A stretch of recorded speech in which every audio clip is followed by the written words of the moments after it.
Meanwhile, tonight, a researcher at MIT is suggesting that even in the future, more children will be born with autism.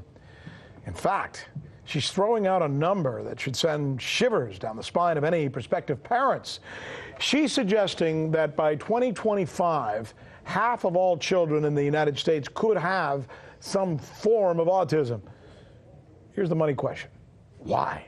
Right? Why? Here's RT correspondent Michele Greenstein. She's been drilling down on this all day long. What is the why? What are you finding out? So right before we get to the why, I want to give you a sense of the trajectory that we're on. Okay. So right now, at least 1 in 59 children are diagnosed with autism. Now take a look at your screen. Take a look at the last 2 bars all the way on the right. In just 2 years, we went from 1 in 69 children being diagnosed to 1 in 59. So a 10-point jump. This is according to the CDC's 2018 report. So now let's get into the why, because these numbers, aren't the whole story. We could just be diagnosing more. And of course, autism comes with a variety of causes, but I'm going to narrow in on one that I think is really important, and that's pesticides. So we've seen experimental studies before that suggest that pesticides affect brain development and give you a higher risk for autism spectrum disorder, but now we have a study examining pesticide exposure in the real world. It's coming out of the British Medicine Journal, and this study suggests, this came out just last week, this study suggests that your risk of autism increases for a baby or for pregnant mothers when they're exposed to pesticides, and that this association with pesticides is strongest in those who represent the severe end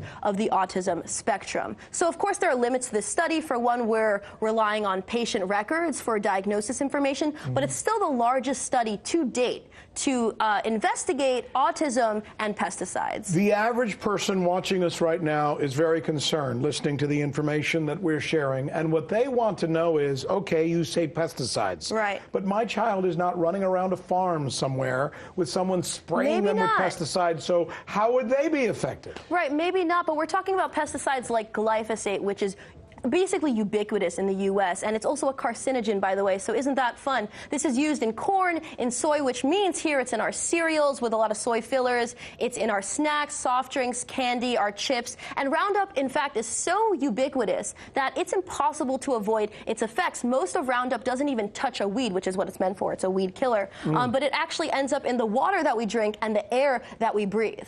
Is it mostly affecting at the fetal stage? In other words, when a woman is pregnant, is that when she's most susceptible to this? So the younger you are, the more your brain is developing, right? So the younger the child is, the more you are susceptible. So yes, this latest study talks about prenatal and very, very young children. So babies and pregnant women are at a high risk, and this actually falls in line with a lot of past research. A few years ago, we saw a study that pregnant women living near farms where they use pesticides have a 60% higher risk of autism, and also with the work of the MIT scientists that you mentioned earlier, who declared that, we're facing an epidemic of autism due to pesticides like Roundup.